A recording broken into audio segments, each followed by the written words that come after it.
Hello everyone and welcome to another week 32, where we're going to have a look at another overcomplicated text that really should be communicated, written in a simpler way. Now, I like to keep the examples that I use as real life as possible. Over the last 2 weeks, I've had a look at pensions because that's what I've been interested in, that's what I've been reading about.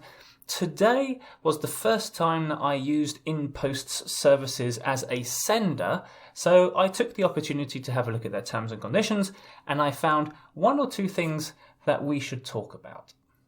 But before we get started, in case you're new to me, my videos or my channel, let me quickly tell you about the content I put out every single week. So on Tuesday, today, I put out a video with a text for you to think about. How would you redraft that in a plainer but yet still professional way? On Wednesday, I put out a video from my course about how to improve your professional English writing skills, which looks at an error, why it is an error, and how you can avoid that error. So make sure you check out tomorrow's video.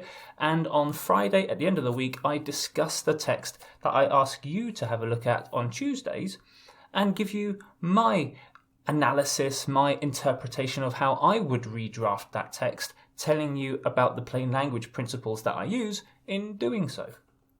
Okay, so the first thing I want to say is I'm not showing you this to embarrass InPost. Quite the opposite. I'd like to help InPost. So InPost, if you're watching this and you would like to work with me and help improve the readability, the usability, the customer experience of having to work with your terms and conditions, I'm more than happy to work with you guys. But for the rest of you, I'd like you to analyze these texts and think about them. I'd like you to try and identify the basic main message which is hidden in those words. Very often in my videos, I say, after you do the first draft, think about the basic main message and then analyze your writing in light of what you think is the main message, and then ask yourself, is this a successful piece of writing? Is this writing communicating that basic main message? If it's not, then you have to go back to square one and start again. If it is, then the chances are it's going to be a successful piece of writing. So identify that basic main message, and then once you identify that, redraft the sentences communicating that basic main message. So remove all of the unnecessary words, which I call the glue words.